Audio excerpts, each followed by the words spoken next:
Good morning, everybody. This is going to be our tutorial of, let me say, revision on Act 324, and I will be explaining some of the calculations once again. Let me share my screen.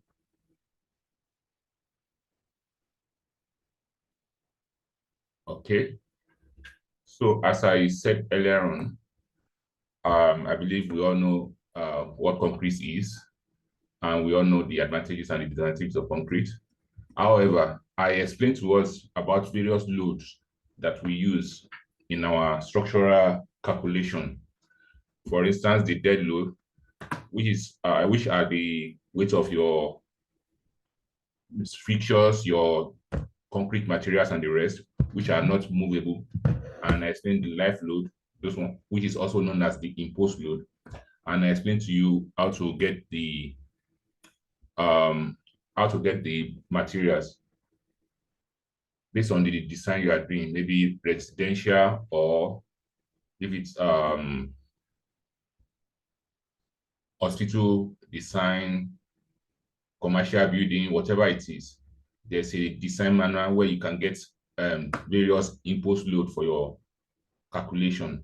However, I explained the environmental loading, and I told us that these ones are due to environmental conditions like the rain, the snow, the wind temperature, etc., etc. Now, in our design, I explained to us that we have three philosophy of design, and that one is when we apply factor of safety to the load, and the other one when we apply factor of safety to the material, and the third one, which is the limit state, where we apply factor of safety to both the material and the load. So for instance, let us look at these three philosophy of design, which are permissible stress design, the load factor method, and the limit state design. I told you, I expect everybody to know the difference between the two. As I explained earlier on, that the permissible stress design, in this particular one, we apply factor of safety to the material, while in the load factor, or plastic design, we apply factor of safety to the load. But in the limit state design, we apply factor of safety to both the material and the load. Now, let us look at a simple calculation where we will be incorporating the three. For this particular one, you were asked to determine the cross-sectional area of a mild steel cable, which is having a total dead load of 3 kilonewton and a life load of 2 kilonewton. Now, in this situation, we have the yield stress to be 250 Newton per mm square. So what I expect us to do is we take the load factor method as the first instance, and under the load factor method, we have a load factor of 1.8. That is, the factor of safety for the material is 1.8, and for the load is 1.8. So what we just need to do is we calculate our design load, the procedure, calculate our design load. If the design load is maybe the dead load is 10 and the life load is 5, we multiply the summation of both the dead load and the life load with that load factor before we now calculate our required cross-sectional area. So for this particular instance, let us look at the calculation. You can see from here, we have the load factor method. We calculate our design load, which is equal to the load factor multiplied by the summation of the dead load plus the life load. But in this case, our dead load is what? Our dead load is 3 kilonewton and our life load is 2 kilonewton. So what we just need to do is we sum 3 plus 2, which is in this bracket, 3 plus 2, and then we multiply with the load factor, which is 1.8, as I have explained earlier on. After doing that, we have our new design load to be equal to 9 kilonewton. So since we have already applied load factor here, we just calculate our required cross-sectional area of the steel that is needed, which is equal to the design load all over the yield stress given. The yield stress we have here is 250 Newton per millimeter square. So what we just need to do is, let me just split the screen.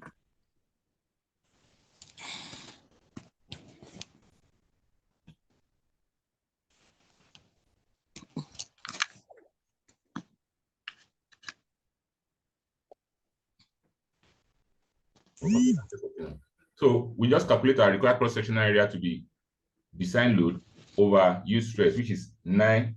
This 10 raised to the power of 3, because we are converting this kilonewton to Newton. That is why we have times 10 raised to the power of 3. And this 250 is already in Newton per millimeter square. So by the time the Newton per millimeter square we cancel, we have just the millimeter square unit left. So the answer would be 36 for the low factor method. Now, let us look at the permissible stress method. Under the permissible stress method, I told us earlier on that in this case, we apply factor of safety to the material. So what happens is that when we're calculating our design load, dead load plus life load, that's our design load. We are now applying factor of safety on the load under the permissible stress design. So when we have it, our permissible stress equals to use stress over safety factor. Now, what to calculate the permissible stress? Somebody has a question? Okay, let me continue. The use stress, which is 275 as given earlier on. Sorry, 250. That is 250. Yeah, 250 given earlier on. But the factor of safety, that is the permissible stress design factor of safety, is 1.8. You can see it here. So what we're going to do is that we want to calculate our permissible stress now. It will be the use stress over factor of safety. Now let us look at it here. We have it here. Use stress over factor of safety. We have 250 divided by 1.8, which is equal to this.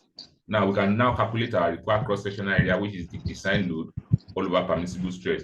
Now our design load, as I told you just earlier on, is 5 kilonewton because we are now applying factor of safety on the load. And when we calculate our required cross-sectional area, which goes to the design load all over the permissible stress, it will now give us the new cross-sectional area needed, which is equal to 36 millimeters square. That's the case of under a permissible stress design method. Now let us look at limit state factor, our limit state method. Now in this limit state method, we apply factor of safety on both the load and the material. And the factor of safety on the load, it depends on the load. Dead load has its own factor of safety, life load has its own factor of safety. As you can see here, now our design load equals gamma G times dead load plus gamma Q times life load, where this gamma G is the factor of safety for the dead load and gamma Q is the factor of safety for the life load. And most of the time, it's always 1.4 for the dead load and 1.6 for the life load. Now, you can see it 1.4 times 3.0 plus 1.6 times 2.0. 3.0 is the dead load, 2.0 is the life load. Now, we have our design load to be 7.4 kilonewton. Now, having done that, now we need to calculate our design stress. Now, to calculate our design stress, as I told you earlier on, I said in the limit state method, we apply factor of safety on both the load and the material. So we apply factor of safety on the material. Now the design stress goes to the characteristic use stress given over the gamma M, which is the factor of safety of the material. Mind you, the use stress given to us is 250 Newton per mm square. So the gamma M is 1.05 as maybe under the design parameter given here. You can see gamma N is 1.05 here. So if we do that, we arrive at a new value of 238 Newton per mm square for the design stress. Now, after this, we calculate our required cross-sectional area, which is the dead load over the design stress. Now, we have it at 7.4 times 10 to the power of 3 divided by 238. And we are saying times 10 to the power of 3 again because we're changing to Newton, because this one is in Newton per millimeter square, and we cannot be working with kilonewton. So we have to make sure that they are in uniform units. So for this particular one, our required cross-sectional area is 31.1 millimeters square. which is any question on this particular one before I proceed? Question.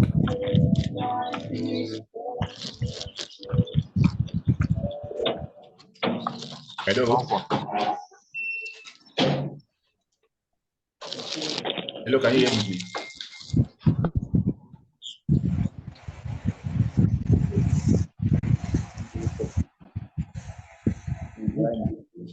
Hello.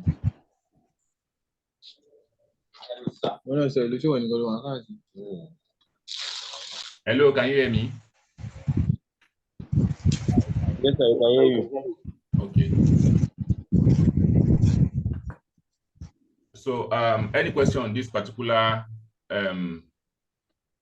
problem? Okay, since there's no problem with it, let me proceed to the second. No problem, sir. Hi, sir. Hi, sir. I'm with you. Hello. I can hear you. Can you hear me, sir? Yes, I can hear you. Okay, now looking at question A and B, both answers are the same. Okay. Can they be used? Can they be? Hello. Looking at both of them, two of them are the same. Can they be used interchangeably? No. Let's say, for instance, they can be used interchangeably because I explained to you that there's a difference between applying factor of safety to the load and also applying factor of safety to the material. Now, okay. And I cited an example during the lecture that when we apply factor of safety to the load, that is, maybe a car is supposed to carry 20 kilonewton as the maximum load, that we can design the car to carry maybe 35 kilonewton so that we have 15 kilonewton extra. Let me due to people that will be abusing the use of that particular car. I hope you understand. Now, but when we apply factor of safety to the material, we are applying factor of safety on the material, maybe the steel material now. Unlike the number of load that we applied, the steel material is what we are increasing the intensity of the steel material now. Okay. I hope you understand. So why we are having 36 here is because I use 1.8 for the load factor here, and I also use 1.8 for the material factor of safety for under the permissible stress. But it is possible for me to say, okay, this one is 1.8 and this one is 1.6, and in that condition, we have different parameter or different results. I hope you understand. Yes, sir. Hello. Hi, sir. I can hear you. Okay, thank you. Carry on, sir. Okay, now let us look at beam. I explained under beam condition that we have, depending on we can define our beam maybe based on cross-section, position of the reinforcement, or the support condition. And under the section, I talk about the compression steel and tension and tensile steel. Now, the main thing is that whenever we want to do design, this one is we are introducing reinforcements to cater for the tensile area of the steel. But however, there are some situations where the steel provided for the tensile area is not enough. Then we have to introduce the compression steel, as you can see here. So if we have this kind of situation, when do we use this? When do we use this? Well, that's when I said when we're doing a calculation, when we arrive at when we calculate our K, which is M over BD square FCU, that when that value of K is greater than 0.156, that means there is need for compression reinforcement. So I will still go into that during the calculation. I'm going to go underneath. Now look at what I have here. What do you think this is? This is what we call free body diagram. That's the way it is. We just try to use it to represent the real life situation of maybe when we have a steel that is simply supported here, and when we have a continuous beam here. This is just a free body diagram to illustrate that particular scenario. So we don't need to be drawing our column and beam and the rest together. We can use free body to represent our problem. We use this whenever we want to solve any structural problem, so that we don't need to be drawing everything to details. We can just work with the free body diagram and do our calculation. Now, let me go to the single reinforced beam. I told you earlier on that in singly reinforced beam, why we refer to it as singly is that it has a single reinforcement, maybe at the bottom, now, let me put it that way. But when we have doubly reinforced, that means we have it at both bottom and top. But look at this continuous L and T beam. We have it at various intervals, at support, at L support, at T junction, and the rest.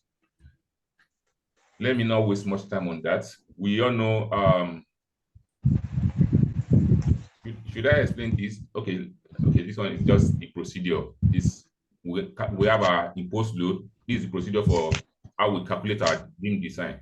We have our imposed load, and I told you that this one you can see it at the back of your textbook, like the one I pictured for you during my first lecture or second lecture. That depending on the structure you are designing, if it is for a residential apartment or for a dance hall, for a classroom, hospital ward, hotel room, etc., each one has its own imposed load. And I cited an example that if we are dealing with classroom, let me see if I can just bring that out and show you on the screen. Give me a few seconds on that. Let's see if I have that.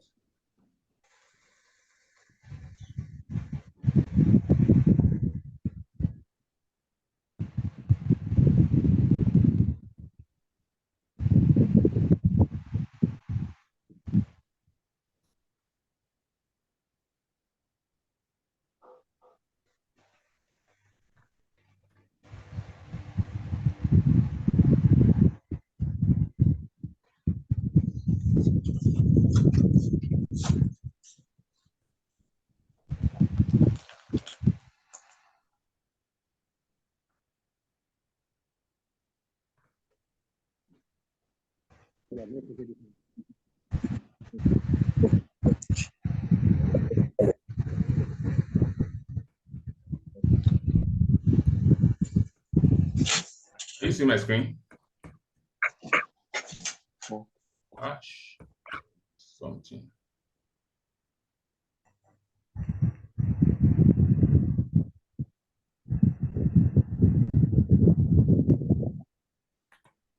Can you see my screen, please? Yes, sir. Okay. Now you can see all these values we have here. These are various figures we use for our imposed load. For instance, if I'm designing a classroom, I use 3 kilonewton per meter square for the imposed load. If it's a dance hall, 5. And if it's maybe hospital building, I use 2.0. If it's hotel, the same thing. Maybe for general office, 2.5, etc., etc. So you can see, and somebody might ask if it's maybe for your house, you can use that one is residential, or I think that one is 2 or 1.5.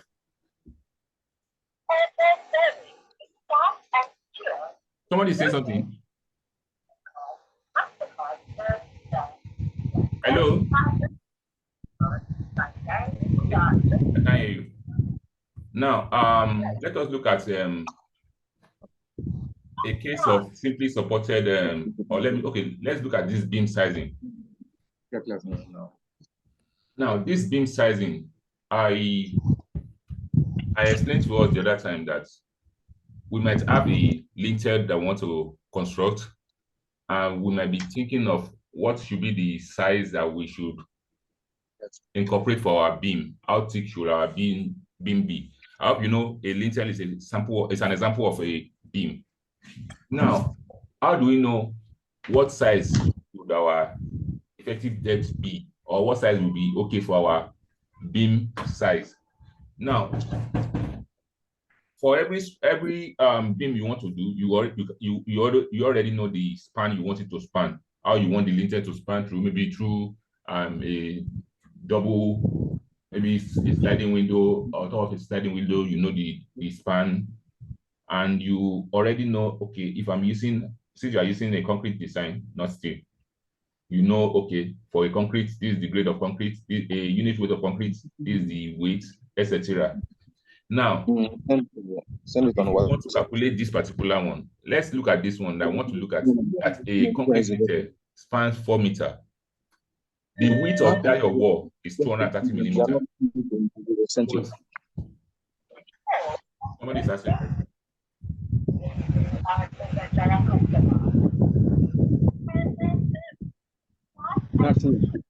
Hello. Please, if you have a question, just try and ask your question before I proceed, because I don't like going too far before I will be able to carry you along. And I have 8 minutes. So because the Zoom is 40 minutes, if it disconnects, then we have to reconnect again. So I will just explain the two area I need to explain for you. Now, for this particular one, we have our dead load given as 100 kilonewton, our life load as 40 kilonewton. For this particular one, I can say, okay, this lintel, how many blocks is it going to carry? What's the weight of a unit block? Things like that. That's an example of a way to know this your dead load. In case you are in the site or you want to, is the lintel, will it be carrying another beam on top? What is the weight of that particular one? You can calculate the weight. Since I told you that if you want to calculate the weight of a beam, you just look at the cross-sectional area, the length times the breadth times the depth. Then you multiply it by 24 if it's concrete. For instance, let me see if I can still draw a little thing. Okay, maybe I have okay.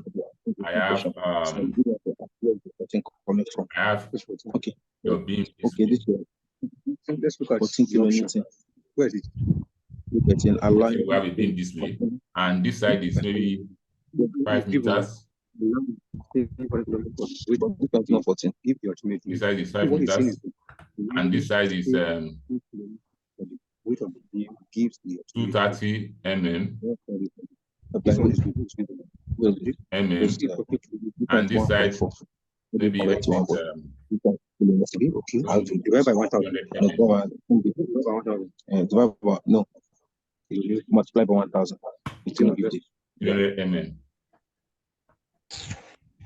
Pardon my writing. This is 300 mm. So to calculate the weight of this particular concrete, I said we'll calculate 5. It will be 5 times 0.23 times 0.3. Now, this cross-sectional area or this volume is just material. Now, when we want to use concrete, the unit weight of concrete is 24. So you now multiply with 24. If I'm using timber, it won't be 24. It will be something like 15. So depending on the material you're using. So this one will give us the weight of that material, the dead load of that material you're considering. So in case, but this one, I'm just rounding it to 100 kilonewton here and 40 kilonewton for the post load here. Now, the first thing is when we have a simply supported beam, it's supported at this point, supported at this point. What it means is that when we have it supported in this condition, what it means is that half of the load, half of the weight is coming on this support, half of the weight is coming on this other support. I hope you understand me. So what we now did is we calculated the ultimate load, which is 1.4 times the dead load plus 1.6 times the imposed load. Please, you can see here we say let us assume that our let me say for finishes and the rest, or let us add extra 14 kilonewton for weight of the beam or whatever it is. Now, you can neglect this and you can introduce it to it, depending on you are the architect. You know what the structure will be used for. You know the kind of abuse that can come on that particular structure. So you will know what you can recommend. I hope you understand. So for this particular one, maybe our dead load is 100 kilonewton. We are just adding 14 kilonewton just to cater for all foreseen. This one is just to add extra, just in case maybe let me say we are casting the concrete. It's maybe one segment is maybe 300 millimeter high, another segment is 302 millimeter high. You know there's variation in height, which might be difficult for you to even see with your naked eyes. So that's why we're just adding this SS. Now, the ultimate load, I think the total load is this, which is 224. Now, let us now look at sorry.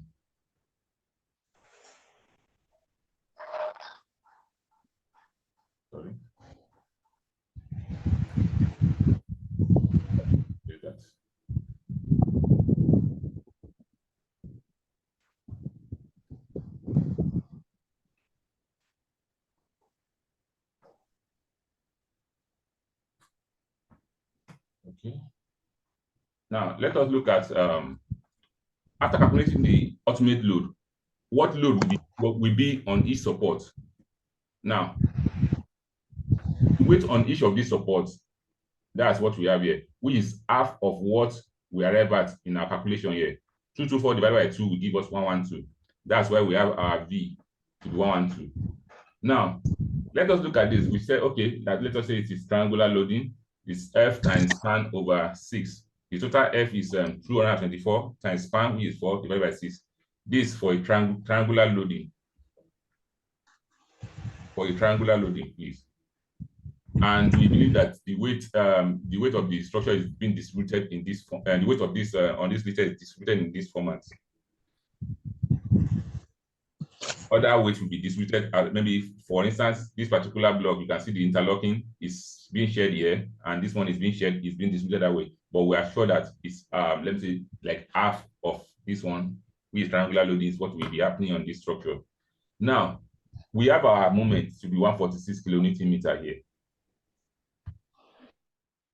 What is the next phase of my design?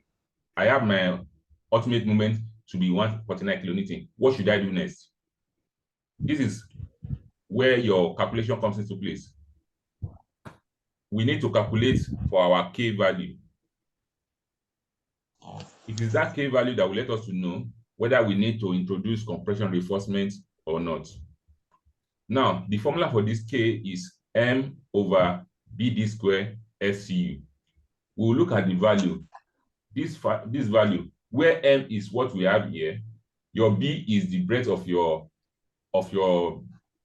lintel, which I said like maybe 230 or the other time, but which we are trying to look at the size. We don't know that yet. So now, when you calculate this K over this K value, if it is less than 0.156, then you go ahead with your design. But when it is greater than 0.156, then we need to introduce compression reinforcement. When your K is greater than 0.156, that means it is doubly reinforcement. That is, there will be reinforcement at the bottom, and there will also be reinforcement at the top. So when I say reinforcement at the top, that's when we talk about AS prime. But the one at the bottom is just the normal AS. Now, after calculating this, if it is less than 0.156, then we now look at, we're just looking at this now, this value. Now, okay, let us use this value to calculate, because we're trying to get the size that will be relevant. We're looking for the size, a suitable dimension for our lintel. And we know that it's just 230 millimeter brickwork. So that size we're looking for, we are particular about the D value, this D value. That's what we don't know yet. So from here, we want to know that we want to make sure that it is singly reinforced. That's why we have this. And when we put our value, we have a D square value, which must be greater than whatever we have here. From here, do I need to write this calculation? Hey, we need to reconnect, please. The time is about to go off. Hello? Hello, sir. Hello, sir.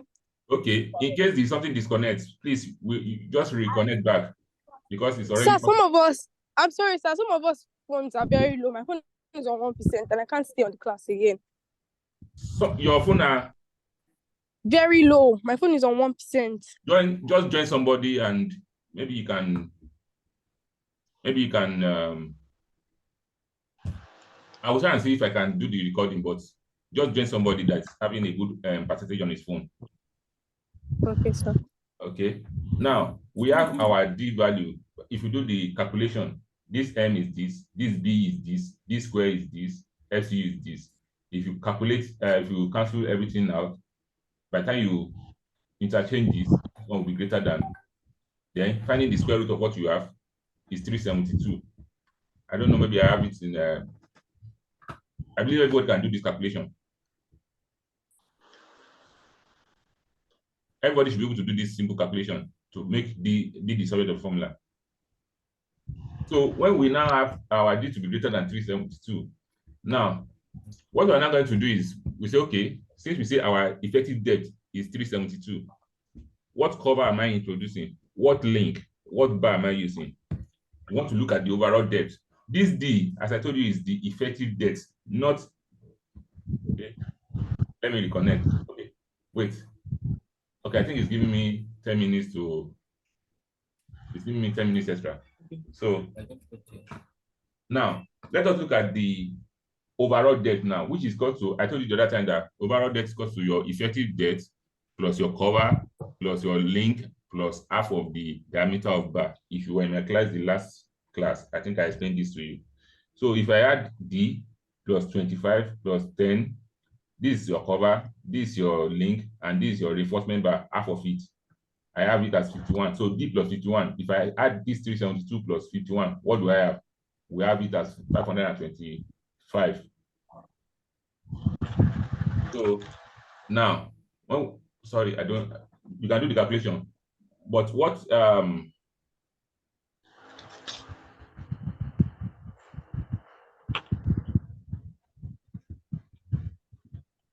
it is possible for you to have a value that is maybe 514, 510, 525.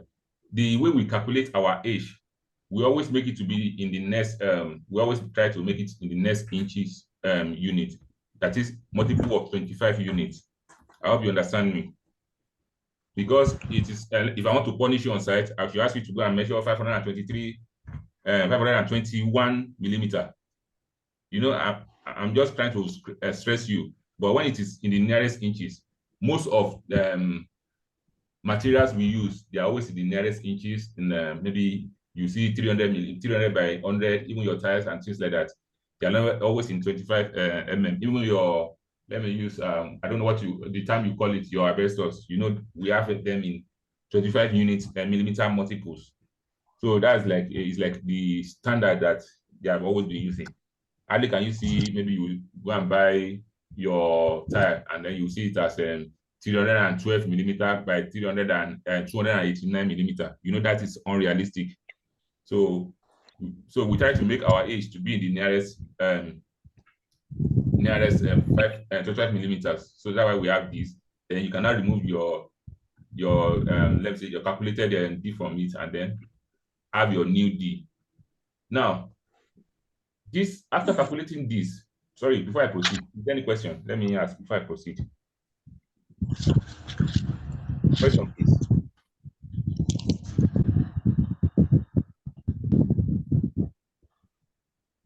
Okay, no question. Now, our how do we know when this our value 500 by this, how do we know when it is sufficient? How do we know whether it is okay or not? Now, there's something we call the shear stress, that is the shear force or the stress being experienced due to the force in that particular area. Now, which is your V over BD. We calculate it, your V over BD. And I told you the other time, our V is 112 kilonewton divided by B, which is our calculated B is, our given B is 230, the breadth of the wall, and our D is this. Now, having done this, your normal shear stress, you now check this particular value. Is it up to the acceptable minimum? According to OBS 8110, the acceptable minimum is 0.8 times square root of FCU. Sorry, I mean maximum. Acceptable maximum is 0.8 times square root of FCU, or 5 Newton per millimeter square. That's the maximum. Maybe I should, I don't, it's in your BS 110, but if you want me to open it, I can always open it for you. So that, because I have a lot of Downton Thomas like me that want to see where they got that particular thing from. So let me just go to the, your shear stress.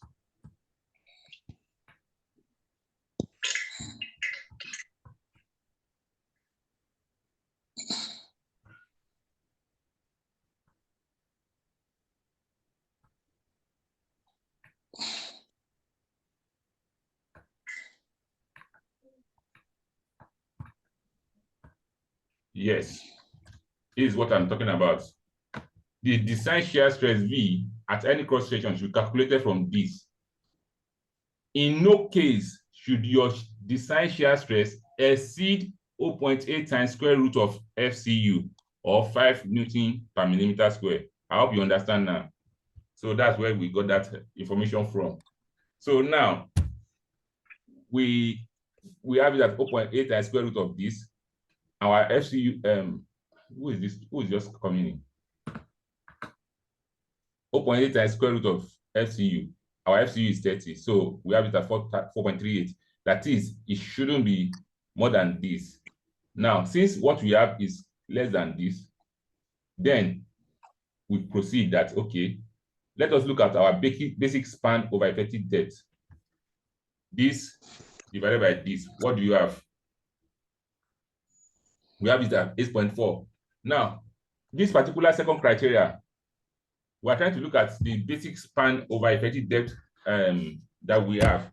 And I told us the other day that when it is simply supported, that we use 20 for our basic span over effective depth. But when it is, let me open it for you again. Sorry, all these things are many. Okay, this is it. Now, when it is simply supported, it is 20. When it is continuous beam, it's 26. When it's cantilever, it is 7. I hope you can see this. So this is where we select we know our basic span over effective depth ratio, whether it is okay. But our condition here is a rectangular beam. So, and it's simply supported. That is why we are taking 20 in this calculation. So that is why we have this, the actual one we have, which is 4,000 span divided by 474 that we got here, is 8.4, which is less than the maximum, which is 20 for a simply supported here. So since this one is okay, this condition is okay for us, then we can say our size 230 by 525 is okay, which is what we wrote here. Size 230 by 525 is okay.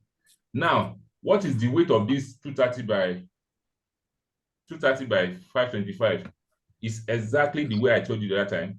Convert it to millimeter. This 0.23 meter.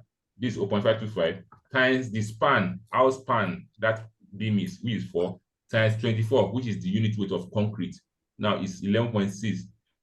And what did we use when we went? What was our assumption? We used 14 kilonewton.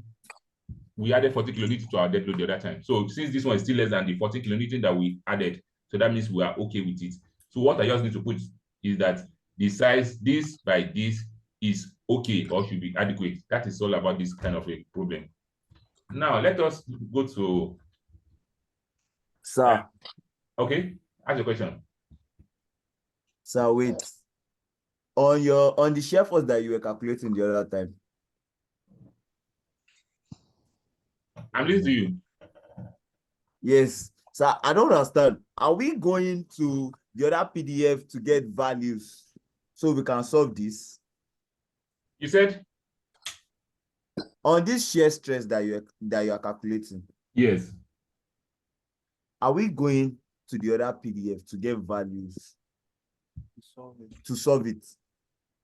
Because while you were solving this shear stress is what we.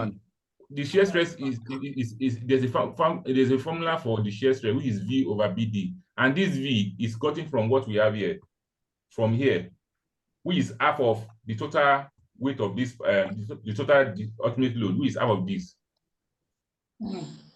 Please, I have a minute. I need to. Something might disconnect us. Please just reconnect again. The Zoom time is almost shutting down. So please, in case you are being disconnected, reconnect immediately again so that we continue the calculation on this or further explanation on it. So all right, this V over BD, this D is what we calculated the other time. And I explained to us why we must check this value based on the maximum allowed shear stress, which is 0.8 times square root of FCU, or 5 Newton per mm square, which I opened to you in your BS 6110 the other time. So I believe this is clear enough.